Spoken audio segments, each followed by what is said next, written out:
Hi guys! So tonight I'm here to read you the book The Frog Band and Durrington Dormouse by Jim Smith. And this is the same author and illustrator who wrote The Mystery of Lion Castle. And what's kind of cool about this copy is that it has something you may not have seen before. And so these are from old card catalogs, and this is how you used to find books in the library. So there weren't computers, and so you would go and look up where the book was in the library, and then you would have to fill out this sheet of who, this is like an informational sheet about the book, but then you would also fill out a slip to put in when you checked the book out, and you would stamp it so that you would know when the book would have to come back. So this is from the University of Chicago Children's Library. And this is actually a copy. This is Gavin's Post-it note.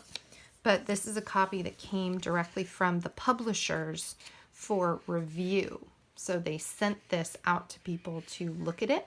And so sometimes when you look at the pages, you'll see that there's pencil marks written in it. I didn't write them.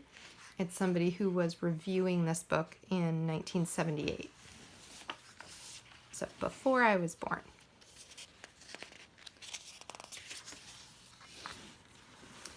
One hot, cloudy July evening, many years ago, Durrington Dormouse, who had recently returned home after a life at sea, decided to spend the evening at the Grasshopper Inn. He snuffed the candles, locked the door, and sensing it would soon rain again, was quickly on his way.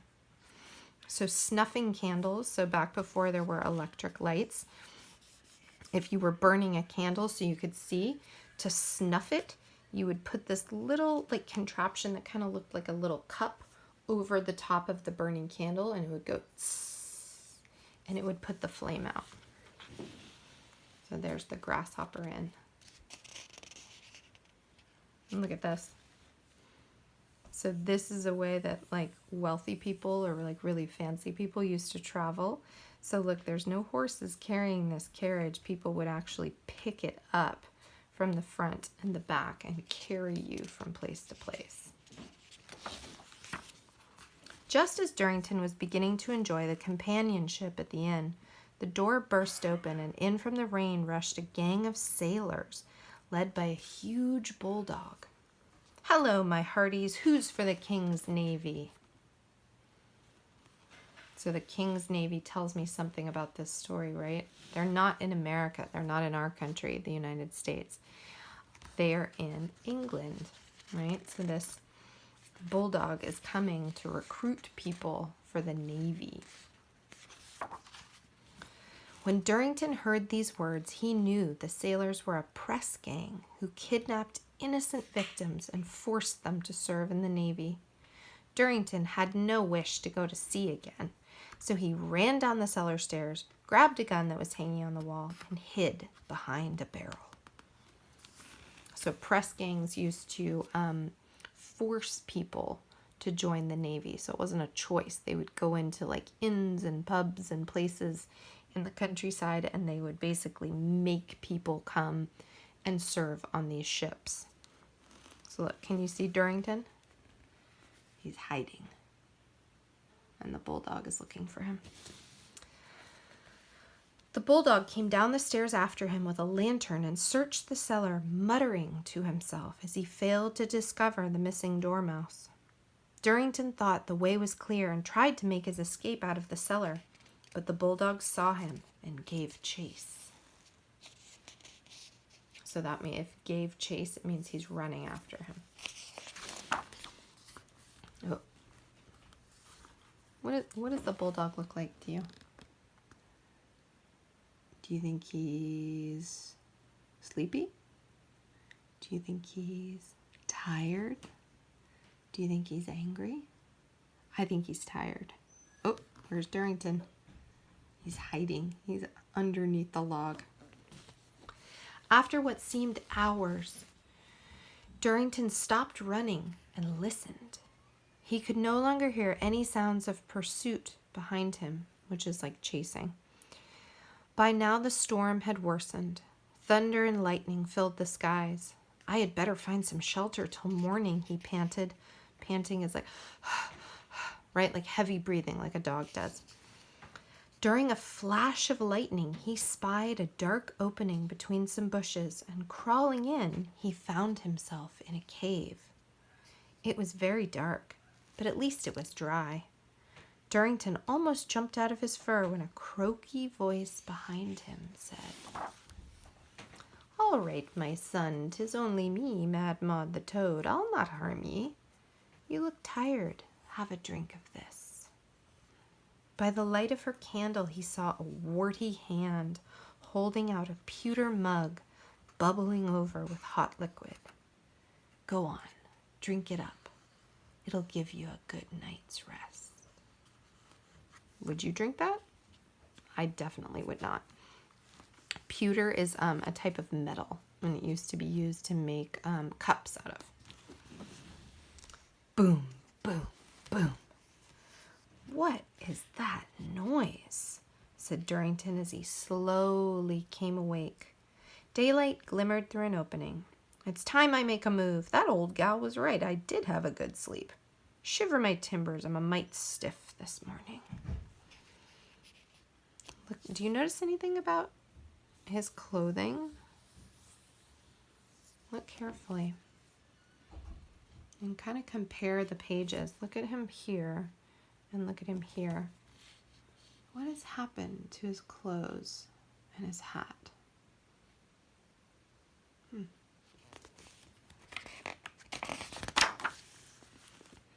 Slowly and painfully, he squeezed himself out of an old hollow tree.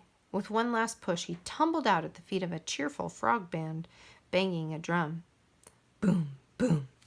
"Hello, old chap, where did you spring from?" asked the frog as Durrington struggled to his feet.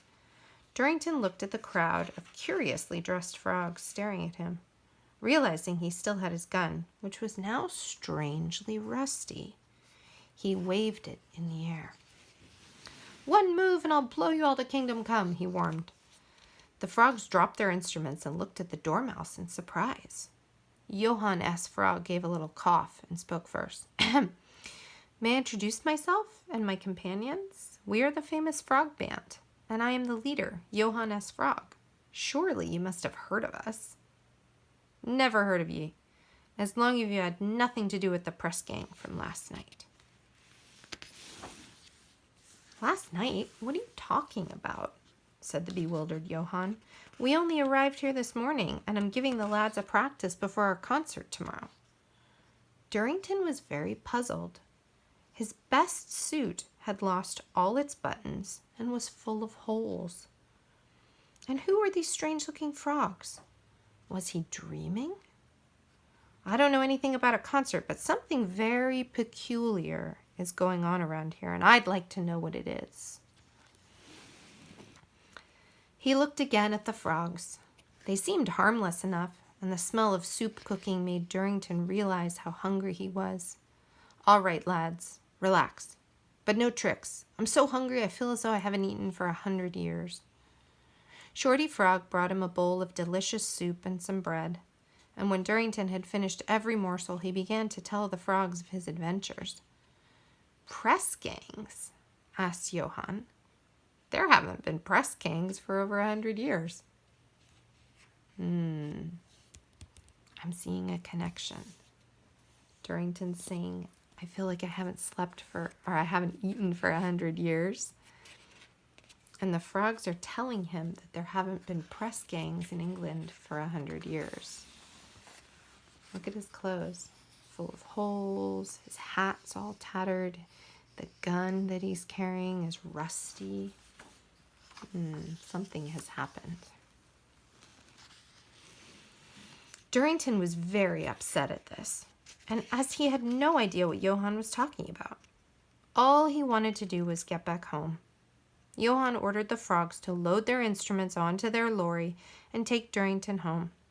Durrington told them the name of his village, and Godfrey Frog found it on a map. He enjoyed the journey, remarking on all the odd things that he noticed. He was fascinated by the long poles with strings attached, right? Because he's never seen electricity before. Remember, lorry is the same as the word for truck in the United Kingdom. Oh, that picture look familiar? Look, it's the one from the cover. The Grasshopper Inn. There were certainly changes in his village, but the church and the Grasshopper Inn seemed much the same. His home was round the corner. There it was, the same as he had left it, apart from the crowd of animals in the garden, the piles of furniture on the lawn, and the strange carts outside the cottage. Squire Fox, standing with his friend Legal Eagle, was very pleased that the eviction of the Dormouse family was going so well. No trouble at all. The weasels and rats were just bringing out the last of the furniture and putting it in the garden. Soon the cottage would be ready for his nephew to move in. "Hold on, me hearties, what's going on here?" demanded Durrington as he dashed up to Squire Fox and pushed his gun into the fox's ribs. "Who are you, sir, and this mangy crew? What are you doing in my garden?" So there's a lot of vocabulary words in this story. So eviction is like if you get kicked out of somewhere. And so this fox is kicking the Dormouse family out of their home so that his own nephew can move in. Mangy crew. Mangy is kind of like yucky and nasty and like a little bit dirty. "Put that gun down this instant, you silly old mouse, or I'll get Constable Badger to deal with you," ordered Squire Fox. Mrs. Dormouse tearfully said, "Oh, sir, please help us. This wicked fox is turning us out of our home because he says we are behind with the rent." "His rent? His house? I'll show him whose house this is," cried Durrington as he dodged round a removal rat and darted into the cottage. Oh, what's he getting? Look, what's he standing on, first of all? It's an old-fashioned stove. So he's going up and he's getting something.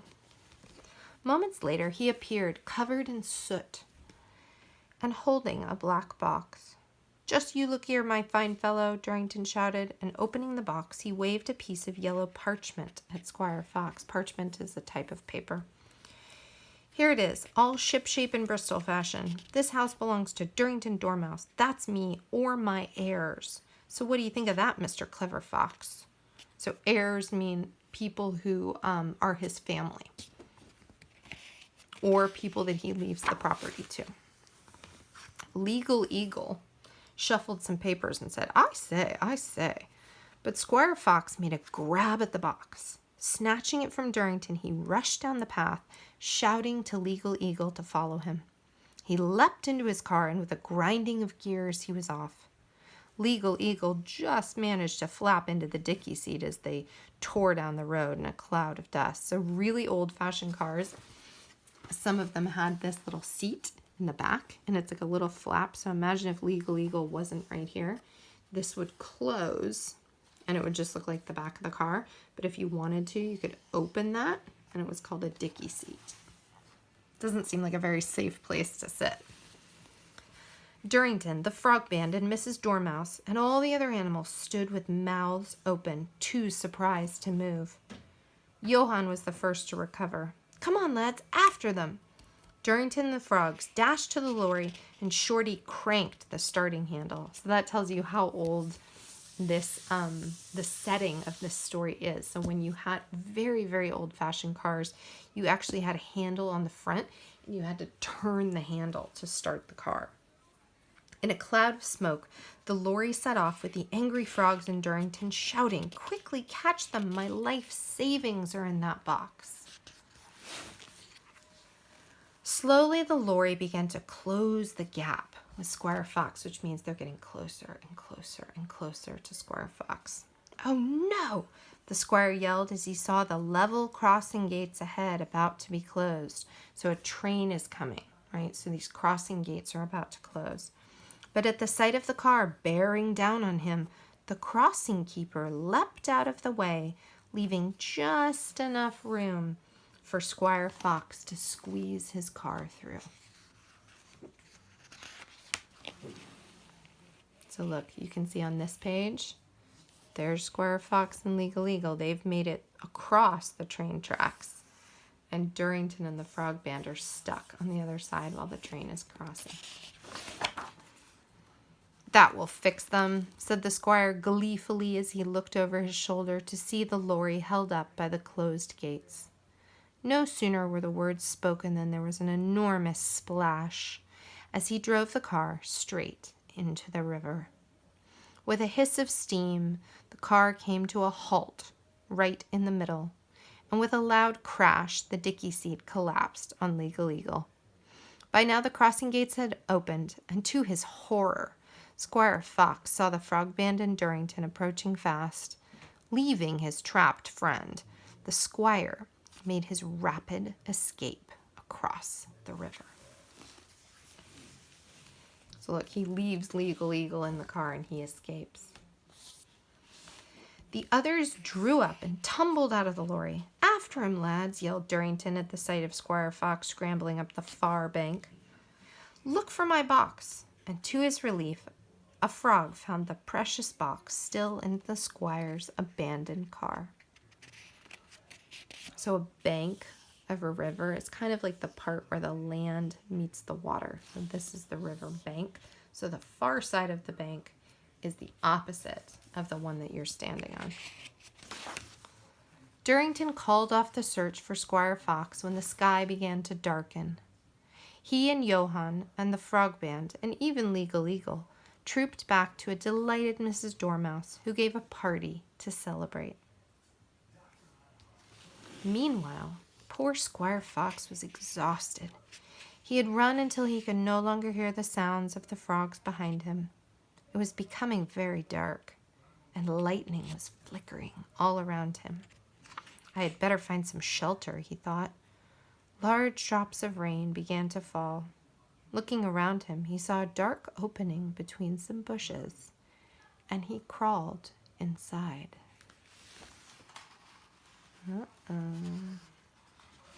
It was very dark and still in the cave. He nearly jumped out of his fox fur when a croaky voice said in his ear, "All right, my son, 'tis only me, Mad Maud the Toad. I'll not harm ye. You look tired. Have a drink of this. It'll give you a good night's rest."